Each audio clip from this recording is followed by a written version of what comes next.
Já, komið sæl aftur, Þjóðbrautin heldur ótrauð áfram. Við ætlum að fá hingað Ara Eldjárn til okkar.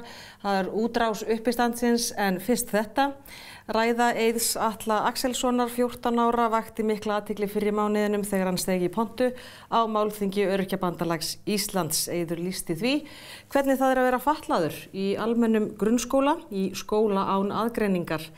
Við tölum mikið einstaklingana, eins og Eið, en ræða hans veitti innsýn inn í hvernig það er að vera fatlað barn í skóla. Nú, Eiður fæddist með hjartagalla, hann fór 2 daga gamall í hjartaþræðingu til Bandaríkjanna og er greindur með CP eða Cerebral Palsy sem er þekkt hreyfihömlun barna og hann hefur líka greinst á innhverfurófi.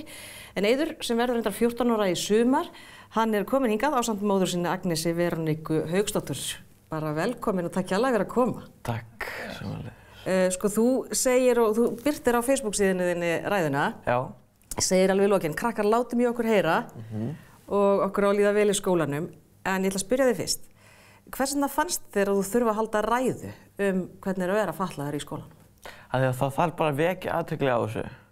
Þetta verður svolítið, það þarf svolítið að vekja athygli á þessu því að þetta gleymist stundum.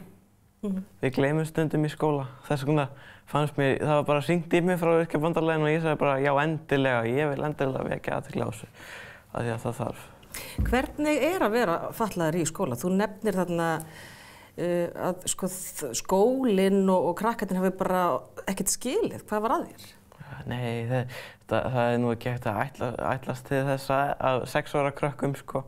Þegar ég byrjaði í skólanum sko. Og þannig að þess vegna þarf bara að fræða þau þetta með tímanum.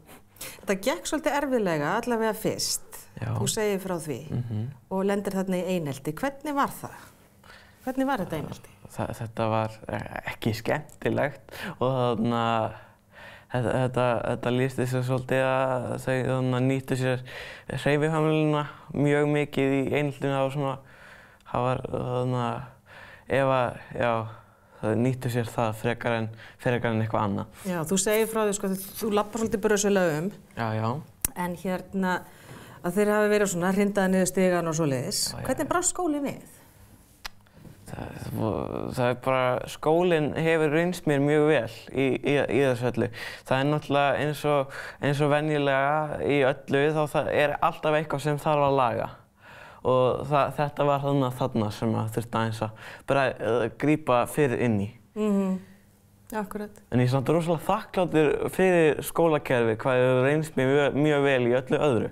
Þetta er hérna. En þetta er, Agnes, sko, hvernig var skilningurinn innan skólans? Hvernig tókst ykkur kannski að koma upplýsingum framfæri hvað hann Eiður þarf? Það var alltaf betra með tímanum, sko. Og það var svona að þetta tók smá tíma fyrir náttúrulega kennarana að kynnast honum og átta sig kannski á hvar þörfin væri mest. Og eins og til dæmis að hann þyrfti aðstoð til að fara í skólasund þegar hann var lítill og að því að hann er svolítið lengi stundum. Og svo kom það alltaf, þú veist, með tímanum. En svona við þurftum alltaf aðeins að svona íta á að hann fengi kannski þá þjónustu sem hann þurfti. En svo virðist sem að sko að kennararnir og skólinn sko hafi ekki haft sko sjálfur sér miklar upplýsingar þína fötlun og krakkarnir ekki heldur. Nei, og í rauninu voru svolítið mistök að þykja ekki fræðslu sem að greiningarstöðin hún veitir sko. Þau veita þá þjónustu að þau koma í skólan og fræða kennarana þú veist, þá fötlun sem einstaklingurinn glímir við. Og það voru kannski svolítið mistök að þau kæmi ekki. Þú veist, af því það hefði verið mjög gott fyrir alla. Og þetta einhvern veginn bara svona fjarað út. Ekkert það að þau kannski vildi ekkert fá þau, heldur bara svona, datt þetta bara upp fyrir sig. Þannig frumkvæðið er kannski ekki hjá skólanum? Kannski ekki endilega. Hann er alltaf gríðarlega mikill fjöldi og alls konar svona sem þau eru að fást við, þannig að Hvernig fannst þér Eiður að skýra út fyrir krökkunum svona hvað þú værir að glíma við? Það var mjög erfitt sko. Ég þurfti náttúrulega að gera það sjálfur og og ég vissi nú ekkert eitthvað það vel heldur hvað ég var að glíma við fyrst sko. Þannig að þetta var svolítið, þetta gekk mjög erfiðlega fyrir sig af því að ég þurfti að spyrja mömmu úti og hún þurfti að segja mér og svo þurfti ég að skila því til krakkana. Og það kom á endanum en þau skilja það ekki enn í dag sko, hvað er í gangi. Nema bara, ok, hann gengur brösulega sko, það er svona Já, út af fótunum. Já, einmitt. En það sem að, sko, þetta er náttúrulega í 6 ára bekk að þá byrjar þú í skóla bara eins og allir hinnir. Varst þú þá 6 ára að reyna að útskýra fyrir þeim? Já. Ég byrjaði þarna í skóla þegar ég var náttúrulega 6 ára og svo kláraði ég 6 ára bekk og svo fluttum við og þá fór ég í annan skóla og ég var eitthvað að reyna 6 ára að útskýra þetta fyrir þeim. Það gekk mjög erfitt, það var mjög erfitt og svo líka í öðrum bekk líka sko þegar við fluttum og ég fór í annan skóla. Þannig þú hefur reynt þitt besta í þessu en þú nefndi þessa ræðu, frægu ræðu, að það segiru sko þetta cerebral palsy eða CP sem er þessi hreyfihömlun. Hvert er íslenska orðið? Heilalömun. Sko, ég skil ekki hvað þýðingafræðingar fengnir í þetta sko. Af því að sko, þetta hefur voðalega lítið með heilan að gera. Þótt að vissu leyti en þetta er samt ekki, maður er ekki alveg lamaður í heilanum sko. Nei. Hvað á fólk að halda? Fólk hrekkur í kút. Já. En maður segir þetta á íslensku og heldur þetta sé hrörnunarsjúkdómur yfirleitt. Og þannig að við byrjum yfirleitt að því að segja enska orðið og segja svo hvernig hann er og svo segjum við já en svo heitir þetta heilalömun á íslensku. Þá heldur fólk bara að fara þetta döða niður á eftir? Já. Orðaðar þetta ekki einhvern veginn svoleiðis? Jú, þetta svona, ef maður byrjar ekki að segja enska orðið fyrst sko, þá bara svona, oh my god. Hvað er drengurinn að standa í? En gott og vel, þú varandi skólan og þetta einelti og þú hvetur til þess að grunnskólar taki harðar á þessu. En sko, hvernig líður þér gagnvart á skólafélögunum núna? Þau eru öll ágætt sko. Núna, þau hafa greinilega þroskast mikið við öll. Þegar við förum í unglingadeild sko, þá kemur svona þroskakippur sko. Og það var mjög fínt. Nú eru þau láta mig alveg í friði og sumir eru mér svo skemmtilegir við mér sko. Þannig að... En þú skrifar einmitt á þessum nótum að sko batnandi fólki best að lifa og þið eru öll að læra og þroskast. En það sem að kannski er núna málið er að sko bekkirnir eru svo stórir. Já. Hvað erum við að tala marga í bekk? Alveg 40, stóri bekkurinn sem ég á að tilheyra. Við erum 48.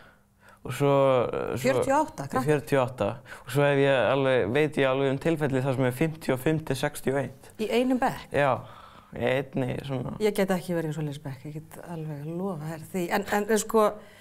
En þú ert síðan í minni bekk, miklu minni, er það ekki? Já,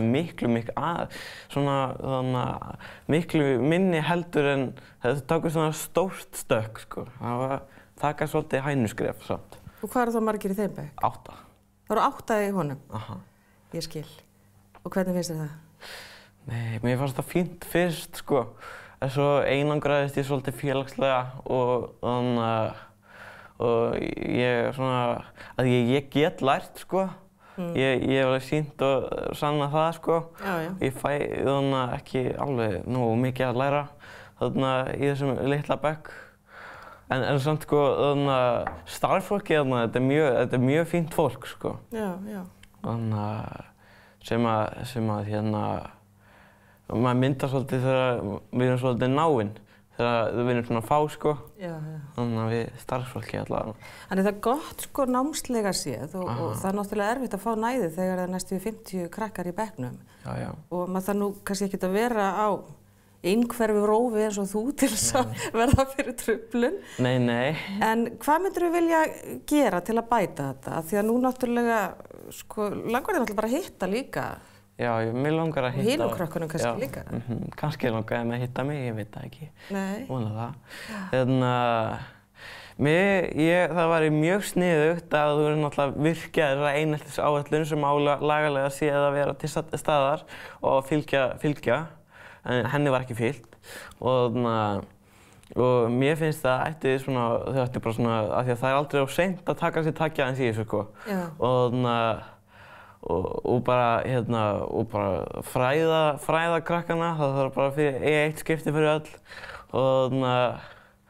og svo bara bíða og sjá, kannski verður þetta fínt og ég stefnaði að komast úr svona litla bekka því að ég hef ekki heima þar og í stóra bekkinn og kennararnir, þeir eru mjög fínir þar sko, mjög skemmtilegir, taka mig mjög vel þegar ég hitti þau á göngunum og kem inn í tíma og svona.